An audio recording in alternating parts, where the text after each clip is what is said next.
Hello friends, हम लोग पढ़ रहे हैं रिसर्च मेथड्स और उसमें हम टॉपिक कवर कर रहे हैं हाइपोथेसिस फॉर्मुलेशन एंड सैम्पलिंग। और ये चैप्टर बहुत ही बड़ा है, वास्ट है, तो इसको मैंने दो पार्ट में बनाया है। फर्स्ट पार्ट में हम लोग करेंगे हाइपोथेसिस फॉर्मुलेशन और सेकंड पार्ट में हम लोग कवर करेंगे सैम्पलिंग। तो वीडियो जो है ये दो पार्ट में होगी, तो आप दोनों पार्ट ज़रूर देखिए। तो अभी मैं जो स्टार्ट करने जा रहा हूँ वो है hypothesis formulation. Hello friends, welcome to PX Monk psychology classes. आज हम रिसर्च मेथड्स का एक बहुत ही इंपॉर्टेंट टॉपिक कवर करेंगे, हाइपोथेसिस फॉर्मुलेशन एंड सैम्पलिंग।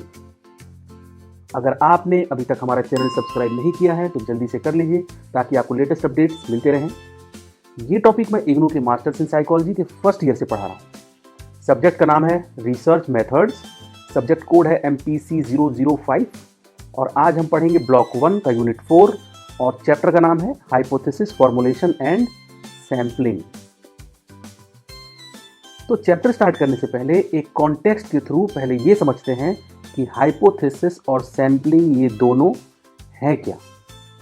तो इमेजिन करिए कि आप एक साइंटिस्ट हैं और आपको ये जानना है कि क्या दूध पीने से बच्चों की हाइट बढ़ती है। आपको ये चीज़ जाननी है। तो पहले आप एक आइडिया या गेस लगाते हैं। वो गेस कुछ इस तरीके से हो सकता है, जैसे आपको लगता है कि मुझे लगता है दूध पीने वाले बच्चे ज़्यादा लंबे होते हैं। ये आपका एक आइडिया है, ठीक है। तो ये जो आइडिया है इसी को हम कहते हैं हाइपोथेसिस। अब इस आइडिया को आपको प्रूव करना पड़ेगा, टेस्ट करना पड़ेगा। तो अब आपको ये चेक करना है कि ये गेस जो आपने लगाया है कि आपको लगता है दूध पीने वाले बच्चे ज़्यादा लंबे होते हैं, ये सही है या गलत है। पर इसको जो है आप पूरी पॉपुलेशन पे टेस्ट तो नहीं कर सकते हैं। आप हर बच्चे को दूध पिला के अगर टेस्ट करना चाहेंगे तो ये पॉसिबल नहीं है। तो आप क्या करते हैं, सिर्फ कुछ बच्चों का ग्रुप चुनेंगे जिसको आप स्टडी करेंगे। तो इस ग्रुप को, जो हमने पॉपुलेशन में से कुछ लोगों को चुना है अपने टेस्ट के लिए, तो इस ग्रुप को हम कहेंगे सैंपल, ठीक है। तो सिंपल वर्ड्स में अगर देखा जाए तो हाइपोथेसिस फॉर्मुलेशन क्या है, एक एजुकेटेड गेस लगाना जो आप टेस्ट करना चाहते हैं, वो है हाइपोथेसिस फॉर्मुलेशन। सैम्पलिंग क्या है, हर किसी को स्टडी करने की बजाय एक छोटा ग्रुप चुनना जो पूरी पॉपुलेशन को रिप्रेजेंट करे, ये है सैम्पलिंग। ये दोनों चीज़ें रिसर्च शुरू करने के लिए बहुत ही ज़्यादा ज़रूरी होती हैं। तो अब हम लोग बढ़ते हैं आगे और एक एक करके इनके बारे में डिटेल में समझते हैं कि ये हैं क्या। तो सबसे पहले आता है चैप्टर का इंट्रोडक्शन। तो साइंस की दुनिया में दो मेन स्टेप्स बहुत इंपॉर्टेंट होते हैं। कौन सा, आइडिया को बनाना, जिसको हम कहते हैं कॉन्टेक्स्ट ऑफ डिस्कवरी, नए आइडिया सोचना और उन्हें डेवलप करना, ये होता है कॉन्टेक्स्ट ऑफ डिस्कवरी। जब तक आप नए आइडियाज़ बनाएंगे नहीं तब तक आप कोई नई चीज़ कैसे डिस्कवर करेंगे। तो साइंस में सबसे पहली चीज़ होती है इंपॉर्टेंट, आइडिया को बनाना, जिसको कहते हैं कॉन्टेक्स्ट ऑफ डिस्कवरी। दूसरा क्या होता है, आइडिया को टेस्ट करना, उसको कहते हैं कॉन्टेक्स्ट ऑफ जस्टिफिकेशन। उन आइडियाज़ को टेस्ट करना और एनालाइज करना, ये होता है कॉन्टेक्स्ट ऑफ जस्टिफिकेशन। एक हाइपोथेसिस एक ऐसी सोची समझी बात है या आइडिया होता है जो किसी प्रॉब्लम का सॉल्यूशन या एक्सप्लेनेशन हो सकती है। ये रिसर्च को डायरेक्शन देता है और डेटा को समझने में हेल्प करता है। तो इस यूनिट में हम समझेंगे हाइपोथेसिस क्या होता है, इसके फीचर्स, टाइप्स और हाइपोथेसिस कैसे बनाते हैं और हाइपोथेसिस टेस्ट करते वक्त कौन कौन सी प्रॉब्लम्स या गलतियां हो सकती हैं।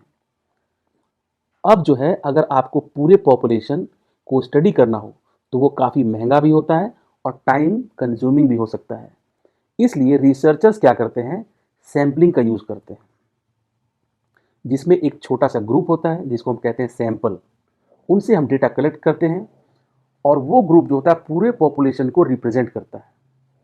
तो सैम्पलिंग के बारे में हम डिटेल में पढ़ेंगे, सैम्पलिंग क्या होता है और इसका क्या यूज़ होता है, सैम्पलिंग के अलग अलग तरीके कौन से होते हैं और हर मेथड के कौन कौन से फ़ायदे होते हैं और कौन सा नुकसान होता है। तो अब चलते हैं आगे और पढ़ते हैं characteristics of a good hypothesis, यानी एक अच्छी हाइपोथेसिस के क्या क्या कैरेक्टरिस्टिक्स होने चाहिए या फिर होते हैं। तो सबसे पहले तो एक हाइपोथेसिस यानी कि गुड हाइपोथेसिस क्लियर होना चाहिए और सिंपल होना चाहिए। हाइपोथेसिस का मतलब हम लोग जान चुके हैं, एक एजुकेटेड गेस, एक आइडिया। तो आपका जो आइडिया है वो क्लियर होना चाहिए, सिंपल होना चाहिए, सबसे पहली चीज़। तो हाइपोथेसिस को आसान और क्लियरली लिखना चाहिए ताकि सबको समझ में आ जाए। दूसरी चीज़, ये टेस्टेबल होना चाहिए, यानी हाइपोथेसिस को टेस्ट करने के लिए प्रॉपर डेटा और एक्सपेरिमेंट का यूज़ हो सके, यानी कि उस आइडिया को हम लोग टेस्ट कर सकें। ऐसा ना हो कि उस आइडिया को टेस्ट ही ना किया जा सके। तो अगला है रेलेवेंट, यानी आपका हाइपोथेसिस रेलेवेंट होना चाहिए। हाइपोथेसिस का जो टॉपिक है वो एग्जिस्टिंग थ्योरीज या नॉलेज से रिलेटेड होना चाहिए। ऐसा नहीं होना चाहिए कि आपकी हाइपोथेसिस के पीछे बैकग्राउंड में कोई उससे रिलेटेड नॉलेज या थ्योरीज एग्जिस्ट ही नहीं करती, ऐसा नहीं होना चाहिए। फिर है आपका हाइपोथेसिस लॉजिकल होना चाहिए, यानी हाइपोथेसिस को लॉजिकली सोच समझ के बनाया गया हो। फिर आता है आपका हाइपोथेसिस प्रूव करने लायक हो, यानी हाइपोथेसिस ऐसे लिखी हो कि या तो उसे प्रूव किया जा सके या गलत साबित किया जा सके। अगला कैरेक्टरिस्टिक्स है प्रैक्टिकल होना चाहिए आपका हाइपोथेसिस, यानी कि हाइपोथेसिस को रियल लाइफ कंडीशंस में टेस्ट करना मुश्किल नहीं हो। अब क्या करते हैं, अब जितने भी हमने कैरेक्टरिस्टिक्स देखे हैं एक अच्छे हाइपोथेसिस के, एक गुड हाइपोथेसिस के, इन सभी को एक एग्जाम्पल से समझने की कोशिश करते हैं।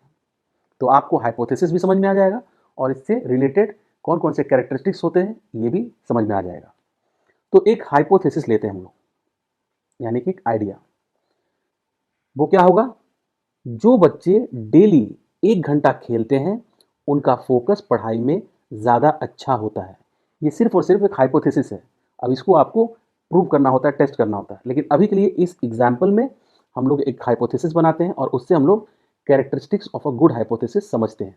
तो हाइपोथेसिस हमने बनाया कि जो बच्चे डेली 1 घंटा खेलते हैं उनका फोकस पढ़ाई में ज़्यादा अच्छा होता है। अब जो है, क्या ये क्लियर एंड सिंपल है? तो ये बात इजीली समझ में आ रही है कि डेली खेलना और फोकस का कनेक्शन चेक करना है इसमें। तो ये क्लियर भी है और सिंपल भी है, टेस्टेबल भी है। अब आप जो है उन बच्चों का डेटा कलेक्ट कर सकते हैं जो डेली खेलते हैं और उनका फोकस टेस्ट करके आप कंपेयर कर सकते हैं। तो आपका हाइपोथेसिस टेस्टेबल भी है। क्या ये रेलेवेंट है? तो ये टॉपिक हेल्थ और एकेडमिक्स दोनों से जुड़ा है और आजकल के टाइम पे ये बहुत ही इंपॉर्टेंट टॉपिक है। तो ये रेलेवेंट भी है आज के टाइम के हिसाब से। फिर आपका हाइपोथेसिस लॉजिकल है, तो फिजिकल एक्टिविटी से माइंड जो है वो रिफ्रेश होता है, इसलिए पढ़ाई में फोकस अच्छा हो सकता है। तो आपका जो हाइपोथेसिस है वो लॉजिकल भी लग रहा है। कैन बी प्रूवन, आप क्या करते हैं, डेटा और सर्वे के जरिए ये प्रूव कर सकते हैं कि जो बच्चे खेलते हैं उनका फोकस बेटर होता है कि नहीं होता है। इस चीज़ को आप इजीली प्रूव कर सकते हैं आप डेटा और सर्वे के जरिए। तो ये प्रूव भी किया जा सकता है। उसके बाद क्या आपका हाइपोथेसिस प्रैक्टिकल है? तो रियल लाइफ में बच्चों के रूटीन और उनके एकेडमिक फोकस को मॉनिटर करना आसान है, यानी कि इसको हम लोग मॉनिटर करके देख सकते हैं अपने आइडिया को। तो ये प्रैक्टिकल भी है। तो इस तरीके से हमने इस एग्जाम्पल से ये समझा कि characteristics of a good hypothesis क्या होता है और कैसा होना चाहिए। तो अब हम लोग बढ़ते हैं आगे और समझते हैं फॉर्मुलेशन ऑफ हाइपोथेसिस, यानी कि हाइपोथेसिस को कैसे फॉर्मुलेट करते हैं, कैसे उसको बनाते हैं। तो साइंटिफिक रिसर्च का जो प्रोसेस है वो सिंपल स्टेप्स में डिवाइड होता है। कौन कौन से? सबसे पहले होता है ऑब्जर्वेशन, यानी कि निरीक्षण, जो चीज़ें आप देखते हैं और उनसे क्वेश्चंस बनाते हैं। तो सबसे पहले कैसे स्टेप्स स्टार्ट होते हैं? सबसे पहले आता है ऑब्जर्वेशन, यानी कि आपने कोई चीज़ देखा और उससे आपके मन में एक क्वेश्चन का जन्म हुआ। फिर आता है हाइपोथेसिस फॉर्मुलेशन, आप हाइपोथेसिस बनाते हैं। इन क्वेश्चंस का टेम्परेरी आंसर आप प्रिडिक्ट करते हैं कि या तो ऐसा हो सकता है या तो ऐसा नहीं हो सकता है। इस तरीके से आप हाइपोथेसिस फॉर्मुलेट करते हैं। फिर क्या करते हैं, अपने उस हाइपोथेसिस को जो आपने प्रिडिक्ट किया है टेम्परेरी आंसर, उसको आप टेस्ट करते हैं। इस प्रिडिक्शन को चेक करना और डेटा और एक्सपेरिमेंट के जरिए उसको प्रूव करना। तो ये 3 चीज़ें होती हैं, ऑब्जर्वेशन, हाइपोथेसिस फॉर्मुलेशन और फिर टेस्टिंग। ये सिंपल स्टेप्स में डिवाइडेड होता है एक साइंटिफिक रिसर्च। अब जो है हाइपोथेसिस के रिजल्ट्स आते हैं। तो हाइपोथेसिस के रिजल्ट्स क्या क्या हो सकते हैं? एक्सेप्टेड और रिजेक्टेड। अगर रिजल्ट सेम बार बार मिलते हैं तो हाइपोथेसिस को एक्सेप्ट कर लिया जाता है। जैसे कि डेली एक्सरसाइज से हेल्थ बेटर होता है, ये आपका हाइपोथेसिस है। इसको टेस्ट करने के बाद सबके रिजल्ट्स कंफर्म हो जाते हैं कि हाँ सच में ऐसा होता है, तो हाइपोथेसिस एक्सेप्ट कर लिया जाता है। उसको बोलते हैं हाइपोथेसिस इज एक्सेप्टेड। लेकिन अगर ऐसा नहीं होता है तो हम बोलते हैं हाइपोथेसिस इज रिजेक्टेड। यानी कि अगर रिजल्ट्स हाइपोथेसिस के अपोजिट आते हैं तो इसे फिर से रिफाइन किया जाता है, मॉडिफाई करना पड़ता है और उस पर फिर से काम करना पड़ता है। जैसे कि अगर पता चले कि डेली एक्सरसाइज का हेल्थ पर कोई फर्क नहीं पड़ता तो आपका हाइपोथेसिस रिजेक्ट हो गया। अब उसको आप फिर से रिवाइज करेंगे। एक अच्छी हाइपोथेसिस के क्या क्या फायदे होते हैं? तो रिसर्च का फोकस जो होता है वो नैरो करता है एक अच्छा हाइपोथेसिस। हाइपोथेसिस स्पेसिफिक बनाने से आपका रिसर्च फोकस क्लियर हो जाता है। जैसे कि आपने बनाया हाइपोथेसिस एक्सरसाइज और स्ट्रेस रिडक्शन का रिलेशनशिप है, ये आपने एक हाइपोथेसिस बनाया। तो आपका जो रिसर्च है बहुत ही नैरो हो गया। आपको पता क्या करना है? एक्सरसाइज और स्ट्रेस के रिलेशनशिप को बस आपको प्रूव करना है और इसको समझना है। तो रिसर्च का जो फोकस है वो नैरो करता है एक अच्छा हाइपोथेसिस। दूसरा क्या फायदा है? Targeted data collection. अब आपको पता चल गया कि किन लोगों को आपको टारगेट करना है और किन से आपको डेटा कलेक्ट करना है। तो हाइपोथेसिस के बेसिस पर आप सिर्फ वही डेटा कलेक्ट करते हैं जो ज़रूरी है। तो एक्सरसाइज करने वाले और ना करने वाले लोगों का जो स्ट्रेस लेवल है उसको कंपेयर करने के लिए आपको पता है कि किसका डेटा आपको कलेक्ट करना है। तीसरा फायदा होता है वेरिएबल्स के बीच रिलेशनशिप, इसको टेस्ट करना।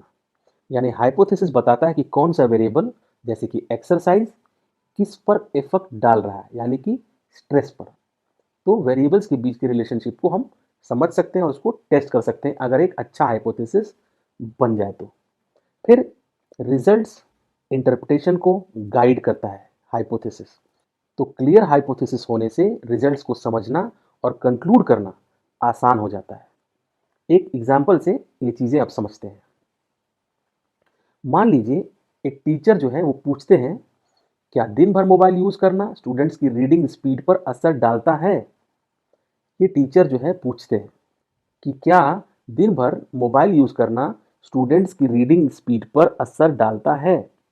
अब जो है इससे आपने एक हाइपोथेसिस बनाया। आपका हाइपोथेसिस क्या होगा? आप इसको इस तरीके से लिखेंगे कि डालता है या नहीं डालता है। यानी कि जो स्टूडेंट्स दिन भर मोबाइल यूज़ करते हैं उनकी रीडिंग स्पीड स्लो होती है। आपने ये हाइपोथेसिस बनाया। तो रिसर्च में सिर्फ उन स्टूडेंट्स का डेटा लेंगे जो मोबाइल ज़्यादा यूज़ करते हैं और उनका रीडिंग स्पीड टेस्ट होगा। ठीक है। दूसरा, अगर रिजल्ट सेम आए तो हाइपोथेसिस एक्सेप्ट होती है। यानी कि आपको टेस्ट करने के बाद ये पता चला कि स्लो रीडिंग स्पीड सच में हो रही है मोबाइल यूज़ करने से, तो हाइपोथेसिस एक्सेप्ट होती है। अगर ऑपोजिट रिजल्ट्स आए तो हाइपोथेसिस रिजेक्ट होती है। तो ये प्रोसेस रिसर्च को सिस्टमैटिक और फोकस्ड बनाता है। अब चलते हैं हम लोग आगे और देखते हैं कि difficulties in formulating a good hypothesis. Hypothesis banana research का एक क्रूशियल पार्ट है, ये हम लोग समझ चुके हैं। लेकिन ये प्रोसेस हमेशा जो है आसान नहीं होता। तो इसको समझते हैं और कौन कौन से चैलेंजेस होते हैं जो एक अच्छे हाइपोथेसिस बनाने में पैदा होते हैं, उनको भी देखते हैं। तो एक अच्छा हाइपोथेसिस जब हम बनाना शुरू करते हैं तो बहुत से चैलेंजेस आ सकते हैं। तो सबसे पहला जो चैलेंज आ सकता है वो है लैक ऑफ थ्योरेटिकल फ्रेमवर्क। यानी कि आपके पास थ्योरी का बेस ना होना। जब आपके पास कोई सॉलिड थ्योरेटिकल बेस नहीं होता तो आप एक फोकस्ड हाइपोथेसिस नहीं बना पाते। जैसे कि अगर आपको स्ट्रेस और प्रोडक्टिविटी के संबंध के बारे में जानना है तो इनके थ्योरीज के बारे में पता ही नहीं है तो हाइपोथेसिस बनाना मुश्किल हो जाता है। अगर इनके बारे में आपको पता ही नहीं है, इन टॉपिक्स के बारे में जिनको आप टेस्ट करने वाले हैं, यानी कि लैक ऑफ थ्योरेटिकल फ्रेमवर्क, उनके बारे में ज़्यादा थ्योरी नहीं है। दूसरा डिफिकल्टी क्या आ सकता है? Insufficient theoretical evidence. पहले का रिसर्च ना जानना, पहले जो रिसर्च ऑलरेडी हो रखे हैं इस टॉपिक से रिलेटेड उसके बारे में आपको पता ही नहीं है। तो अगर आपको पहले की स्टडीज़ और रिसर्च का पता ही नहीं है तो आप हाइपोथेसिस को प्रॉपरली फ्रेम नहीं कर सकते। जैसे कि अगर आपको यही नहीं पता कि पहले किस तरह के एक्सपेरिमेंट्स स्ट्रेस और प्रोडक्टिविटी पर हो रखे हैं, तो आपका प्रिडिक्शन एक्यूरेट नहीं होगा। थर्ड जो डिफिकल्टी आती है वो होता है इनएडिक्वेट नॉलेज ऑफ रिसर्च टेक्निक्स, यानी कौन कौन से रिसर्च टेक्निक्स इसमें लगेंगे आपको उसके बारे में नॉलेज नहीं है। तो जब आपको रिसर्च करने के साइंटिफिक मेथड्स को सही समझ नहीं होता आपको, तो हाइपोथेसिस की क्वालिटी गिर जाती है। जैसे कि अगर आपको सर्वे या एक्सपेरिमेंट कैसे कंडक्ट करते हैं ये नहीं पता है अगर आपको, तो आपका हाइपोथेसिस टेस्टेबल नहीं होगा। तो आपको कौन कौन से रिसर्च टेक्निक्स हैं ये भी आपको पता होना चाहिए। नहीं पता तो वो एक डिफ़िकल्टी क्रिएट करेगा। तो एक सिंपल एग्जांपल से समझते हैं डिफ़िकल्टीज़ के बारे में। तो मान लीजिए आप प्रिडिक्ट करना चाहते हैं कि डेली ब्रेकफास्ट करना स्टूडेंट्स के फोकस को इम्प्रूव करता है या नहीं। तो अगर आपका न्यूट्रिशन के थ्योरीज का बेस नहीं पता आपको, यानी कि लैक ऑफ फ्रेमवर्क हो गया ये, तो ये डिफ़िकल्टी है। पास्ट स्टडीज़ के बारे में आप अनअवेयर हो, यानी कि इनसफिशिएंट एविडेंस है आपके पास, तो ये एक डिफ़िकल्टी है। और आपको सर्वे या एक्सपेरिमेंट्स करने का मेथड नहीं पता, यानी कि इनएडिक्वेट टेक्निक्स, ये एक डिफ़िकल्टी है। तो आपका हाइपोथेसिस वीक होगा और टेस्ट करना इसको मुश्किल हो जाएगा। इसलिए अच्छी हाइपोथेसिस बनाने के लिए इन चीज़ों का ध्यान रखना बहुत ज़रूरी है। तो अब बढ़ते हैं आगे और समझते हैं की points and formulation guidelines for hypothesis. तो हाइपोथेसिस रिसर्च का एक इसेंशियल पार्ट है जो सिस्टमेटिकली वेरिएबल्स के बीच रिलेशनशिप या प्रेडिक्शन को डिफाइन करता है। ये चीज़ हम लोग ऑलरेडी समझ चुके हैं। अब जो है इसको समझने के लिए कुछ इंपॉर्टेंट पॉइंट्स और गाइडलाइंस का ध्यान रखना बहुत ज़रूरी है। तो की पॉइंट्स इन हाइपोथेसिस फॉर्मुलेशन कौन कौन से पॉइंट्स हैं कि ये क्रिएटिव प्रोसेस है। हाइपोथेसिस बनाना इमेजिनेशन और लॉजिकल थिंकिंग का कॉम्बिनेशन है। तो ये एक इनोवेटिव आइडिया को साइंटिफिक फॉर्मेट में फ्रेम करता है। अब जो है context of discovery versus context of justification, जो हमने स्टार्टिंग में ही पढ़ा था। तो डिस्कवरी जो है हाइपोथेसिस का आइडिया इनिशियली कैसे सोचा गया है वो है डिस्कवरी। जस्टिफिकेशन क्या है, उस आइडिया को लॉजिकल रिकंस्ट्रक्शन और डेटा से वैलिडेट करना, यानी उसको टेस्ट करना और वैलिडेट करना। और डिस्कवरी मतलब उसको किस तरीके से आपने सोचा है। अब जो है फॉर्मुलेशन गाइडलाइंस कौन कौन सी होती हैं, हाइपोथेसिस फॉर्मुलेशन गाइडलाइंस कि क्या क्या करना चाहिए और क्या क्या नहीं करना चाहिए, इसी को कहते हैं गाइडलाइंस।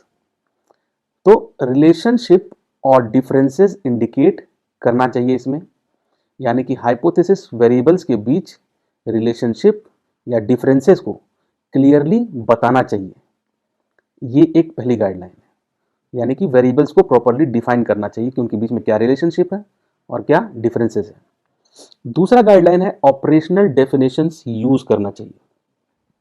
वेरिएबल्स को क्लियर और मेजरेबल टर्म्स में डिफाइन करना चाहिए ताकि उनका टेस्टिंग पॉसिबल हो। फिर एग्जिस्टिंग लिटरेचर पर बेस्ड हो आपका हाइपोथेसिस, यानी कि हाइपोथेसिस को पहले की रिसर्च और स्टडीज के बेसिस पर डिराइव करना चाहिए। उसके बाद लॉजिकल और स्ट्रक्चर्ड फॉर्मेट होना चाहिए उसका। इफ देन फॉर्मेट का यूज करें, जैसे कि if A happens then B will follow, इस तरीके से उसका फॉर्मेट होना चाहिए एक लॉजिकल और स्ट्रक्चर्ड तरीके से। अब ये गाइडलाइंस हाइपोथेसिस को क्लियर, लॉजिकल और साइंटिफिकली टेस्टेबल बनाने में हेल्प करती हैं, जो रिसर्च के प्रोसेस को आसान बनाता है और फोकस्ड बनाता है। तो इन गाइडलाइंस का फॉलो करना चाहिए जब भी आप हाइपोथेसिस बनाते हैं तब। अभी तक तो हम लोग बात कर रहे थे हाइपोथेसिस के बारे में, हाइपोथेसिस क्या है, उसके कैरेक्टरिस्टिक्स और उसके गाइडलाइंस, उसके की पॉइंट्स। मुझे लगता है इतना कुछ आपको समझ में आ गया होगा। अब समझते हैं कि कितने तरह के हाइपोथेसिस हो सकते हैं। तो हाइपोथेसिस रिसर्च के लिए एक एजम्पशन या स्टेटमेंट है। हाइपोथेसिस जो है रिसर्च के लिए सिर्फ एक एजम्पशन होता है या फिर स्टेटमेंट होता है जिसे टेस्ट करके प्रूव या डिसप्रूव किया जाता है। तो जो हाइपोथेसिस होते हैं वो ब्रॉडली जो है दो टाइप के होते हैं। पहला नल हाइपोथेसिस, जिसको डिनोट करते हैं H0 से। अगर आप यहाँ पे देखेंगे तो आपको समझ में आएगा कैसे डिनोट करते हैं, H और नीचे 0। नल हाइपोथेसिस को ऐसे लिखते हैं। तो नल हाइपोथेसिस क्या कहता है? नल हाइपोथेसिस ये कहता है कि वेरिएबल्स के बीच कोई रिलेशनशिप नहीं है या कोई इफेक्ट नहीं है। यानी कि अगर दो वेरिएबल्स हैं उनके बीच में कोई रिलेशनशिप ही नहीं है तो वो नल हाइपोथेसिस ये कहता है। तो नल हाइपोथेसिस को प्रूव करने का एम होता है कि रिजल्ट सिर्फ चांस की वजह से है, यानी कि इसके पीछे कोई रीजन नहीं है, ये बाय चांस है बस। जैसे कि अगर मान लीजिए कि हमें पता चलता है कि डेली एक्सरसाइज का स्ट्रेस लेवल पर कोई इफेक्ट नहीं होता, तो यहां पे ये नल हाइपोथेसिस माना जाएगा। दूसरा टाइप होता है हाइपोथेसिस का अल्टरनेट हाइपोथेसिस। इसको डिनोट करते हैं H1 या फिर HA से। अगर आप यहाँ पे देखेंगे तो H1 और HA इस तरीके से लिखते हैं और अल्टरनेट हाइपोथेसिस को ऐसे डिनोट करते हैं। अल्टरनेट हाइपोथेसिस क्या कहता है? अल्टरनेट हाइपोथेसिस कहता है कि वेरिएबल्स के बीच रिलेशनशिप या इफेक्ट है, यानी कि वेरिएबल्स जो हम यूज कर रहे हैं उनके बीच में कोई ना कोई रिलेशनशिप या इफेक्ट है। इसका मतलब होता है कि नल हाइपोथेसिस गलत हो सकता है। तो अब जो है हम टाइप्स ऑफ हाइपोथेसिस जो भी हमने पढ़ा है, नल और अल्टरनेट हाइपोथेसिस, इनको थोड़ा सा डिटेल में एक बार फिर से समझ लेते हैं क्योंकि ये बहुत ही इंपॉर्टेंट टॉपिक्स हैं। तो रिसर्च करते टाइम हम एक गेस या सवाल जो बनाते हैं जिसे हाइपोथेसिस कहते हैं, ये दो तरह का होता है, नल हाइपोथेसिस और अल्टरनेट हाइपोथेसिस। तो नल हाइपोथेसिस क्या होता है, जिसको हम H0 से डिनोट करते हैं, ये होता क्या है? तो नल हाइपोथेसिस का मतलब है कि कोई कनेक्शन या डिफरेंस नहीं है दो चीजों के बीच में, तो वो नल हाइपोथेसिस हम कहते हैं। इसका काम क्या होता है नल हाइपोथेसिस का? ये एक बेस या स्टार्टिंग पॉइंट की तरह होता है जिसके बाद हम लोग अपना टेस्ट स्टार्ट कर सकते हैं। रिजल्ट क्या होता है इसका? अगर डेटा इसे गलत प्रूव करे तो हम इसे रिजेक्ट कर देते हैं, अगर गलत प्रूव नहीं करे तो हम इसको एक्सेप्ट कर लेते हैं। जैसे कि सोचिए आप टेस्ट करना चाहते हो कि चॉकलेट खाने से लोग खुश होते हैं या नहीं, तो नल हाइपोथेसिस क्या कहेगा? तो नल हाइपोथेसिस इसमें यह कहेगा कि चॉकलेट खाने का हैप्पीनेस पर कोई असर नहीं होता। ये होता null hypothesis. Alternate hypothesis H1 और HA से डिनोट करते हैं। ये क्या होता है? तो नल हाइपोथेसिस के ऑपोजिट होता है अल्टरनेट हाइपोथेसिस। ये कहता है कि दो चीजों के बीच कनेक्शन या डिफरेंस है। इसका काम क्या होता है? ये वही है जो रिसर्चर प्रूव करना चाहता है। अब जो है अल्टरनेट हाइपोथेसिस दो तरह के होते हैं, डायरेक्शनल और नॉन डायरेक्शनल। डायरेक्शनल मतलब एक स्पेसिफिक इफेक्ट प्रिडिक्ट करता है कि कोई ना कोई एक स्पेसिफिक इफेक्ट होगा, जैसे कि चॉकलेट हैप्पीनेस बढ़ाता है, तो ये डायरेक्शनल हाइपोथेसिस हो गया। नॉन डायरेक्शनल क्या हुआ? सिर्फ इफेक्ट बताता है लेकिन कैसे ये नहीं बताता है, जैसे कि चॉकलेट हैप्पीनेस को कुछ भी इफेक्ट करता है, यानी चॉकलेट जो है हैप्पीनेस को कुछ ना कुछ इफेक्ट तो करता है, अब क्या करता है ये नहीं बताएगा। तो नल हाइपोथेसिस कहेगा कोई चेंज या इफेक्ट नहीं है दो वेरिएबल्स के बीच में। अल्टरनेट हाइपोथेसिस कहेगा हाँ चेंज और इफेक्ट है। तो रिसर्च के बाद हम डिसाइड करते हैं कि नल हाइपोथेसिस को रिजेक्ट करना है कि एक्सेप्ट करना है। अब जो है errors in testing a hypothesis देखते हैं। हाइपोथेसिस को टेस्ट करने में कौन कौन से एरर्स यानी कि गलतियां होती हैं या हो सकती हैं। तो हाइपोथेसिस टेस्टिंग का मतलब है अपने प्रिडिक्शन को चेक करना, जो आपने प्रिडिक्ट किया था उसको चेक करना कि वो सही है या नहीं। लेकिन इस प्रोसेस में गलतियां भी हो सकती हैं, ये गलतियां रिसर्च को गलत डायरेक्शन में लेके जा सकती हैं।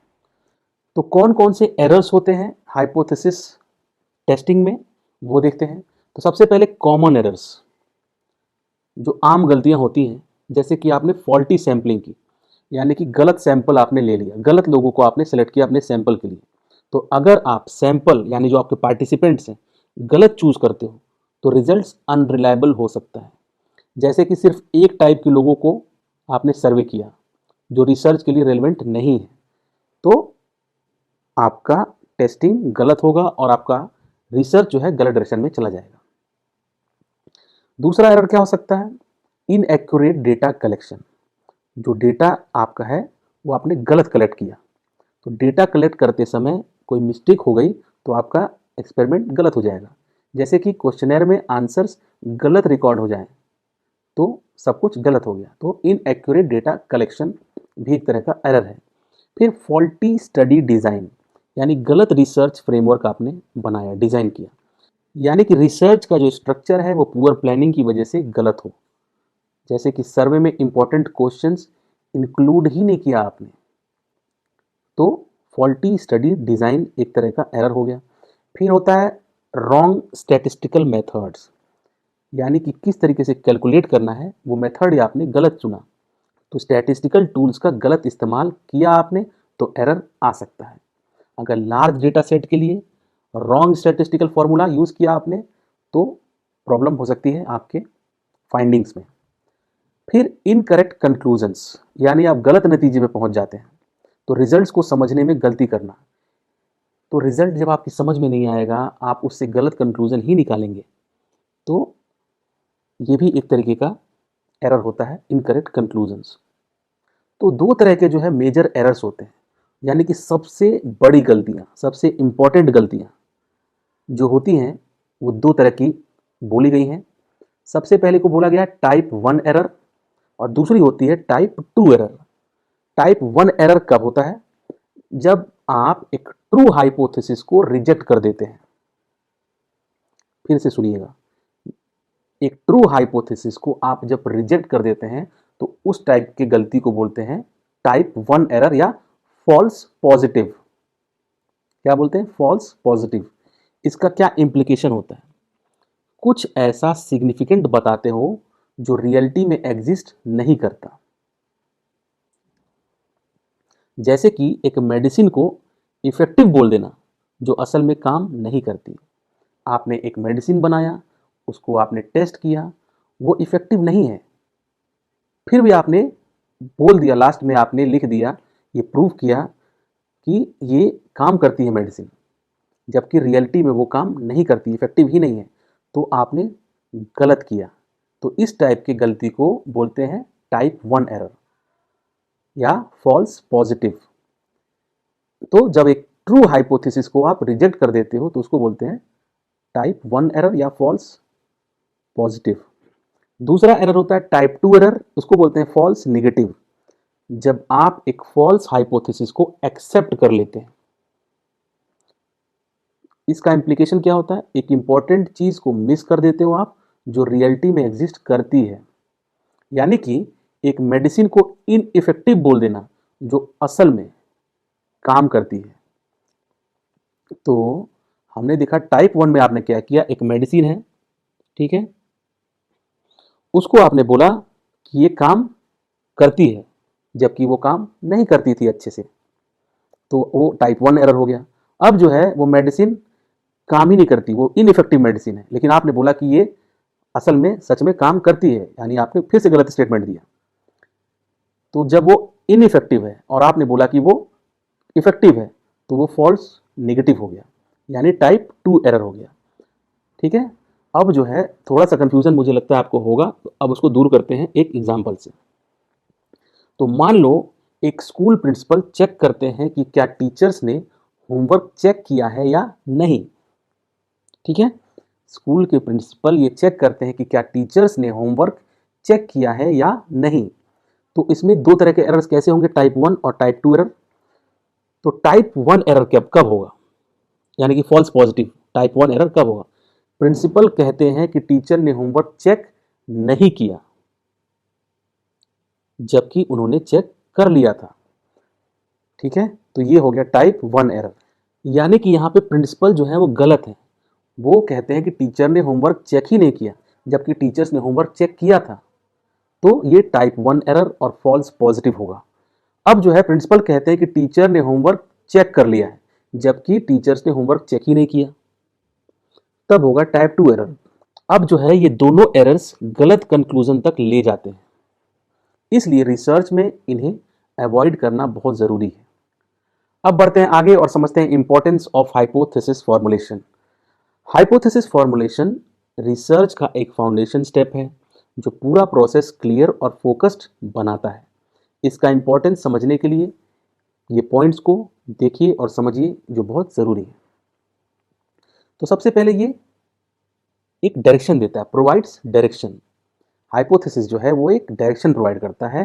तो हाइपोथेसिस एक रोड मैप की तरह होता है जो बताता है कि रिसर्च कहाँ से स्टार्ट करना है और कहाँ तक जाना है। जैसे कि अगर आप पढ़ना चाहते हो कि एक्सरसाइज स्ट्रेस कम करता है या नहीं, तो हाइपोथेसिस आपको इसी पॉइंट पर फोकस करने के लिए गाइड करेगा, यानी कि आपको एक डायरेक्शन देता है हाइपोथेसिस।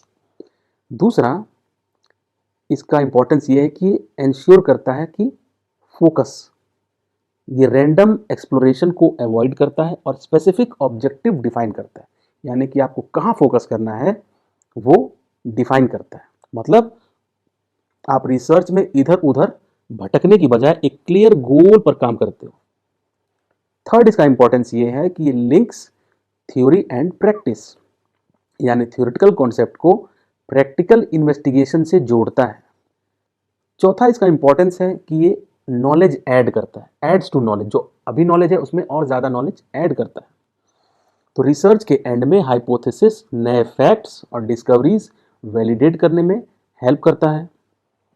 जैसे कि अगर आपका हाइपोथेसिस ट्रू निकले तो आप एक नए इंसाइट का कंट्रीब्यूशन करते हो, वो एग्जिस्टिंग नॉलेज में एक और नॉलेज ऐड करते हो आप।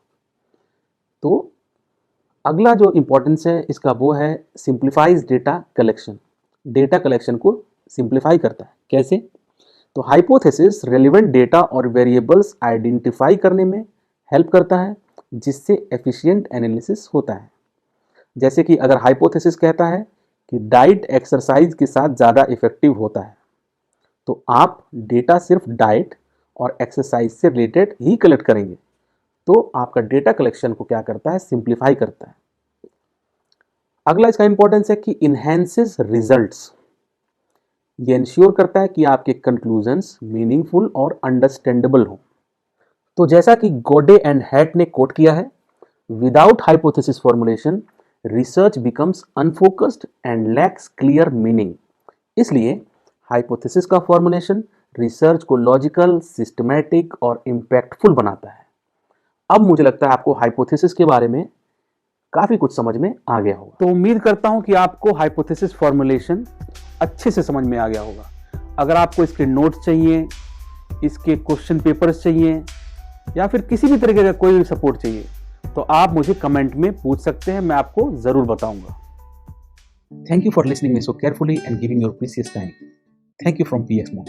अगर आपको मेरी ये कोशिश अच्छी लगी तो प्लीज़ चैनल को सब्सक्राइब करें, वीडियो को लाइक करें और शेयर करें। और आपके कुछ इनपुट्स या फिर क्वेरीज हैं तो कमेंट करें।